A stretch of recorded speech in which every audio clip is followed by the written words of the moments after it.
Le 4e sommet afro-arabe s'ouvre en plénière ce lundi 21 novembre 2016 en Guinée équatoriale. 67 pays africains et arabes vont se réunir à Malabo, la capitale équato-guinéenne, pour ce sommet sous le thème « Ensemble pour le développement durable et la coopération économique ».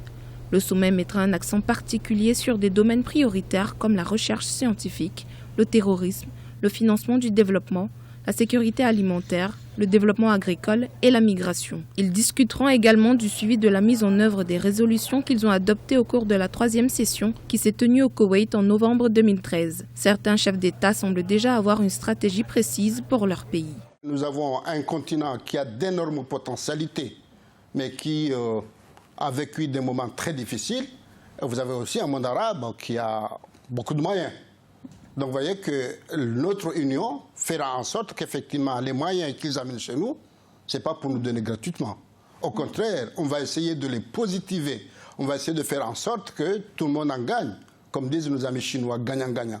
Donc le monde arabe, nous avons une coopération avec l'Afrique qui va grandissant. C'est une très bonne chose. Et je pense que le sommet de Malabo, effectivement, sera l'occasion, concrètement, de voir, moi, qu'est-ce que je propose pour que ces pays-là, qui ont les moyens, viennent investir aux Comores pour qu'effectivement, ils en gagnent et que moi, j'en gagne. En effet, les pays participants avaient signé lors du 3e sommet une déclaration appelée « Déclaration du Koweït ». Les différentes délégations avaient plaidé pour l'accélération d'une intégration économique entre les pays arabes et le continent africain en quête d'investissement. La déclaration de Koweït engageait également ses signataires à renforcer la coopération et la coordination pour combattre le terrorisme sur toutes ses formes afin de créer un environnement propice à la prospérité et au bien-être des personnes dans les deux régions. Nous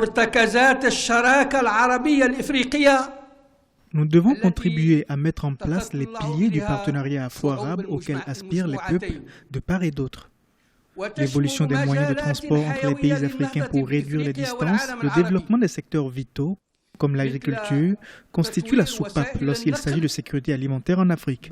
Dans le monde arabe et en Afrique, ce sont des priorités absolues si l'on veut préserver notre indépendance. Ce sommet qui prend fin mercredi 23 novembre devra adopter un programme triennal de 2017 à 2019, structuré autour de 3 composantes, politiques, économiques et sociales. C'est la première fois qu'il se tient au sud du Sahara. Les 3 premières s'étant tenues au Caire en Égypte en 1977, à Sirte en Libye en 2010 et au Koweït en 2013.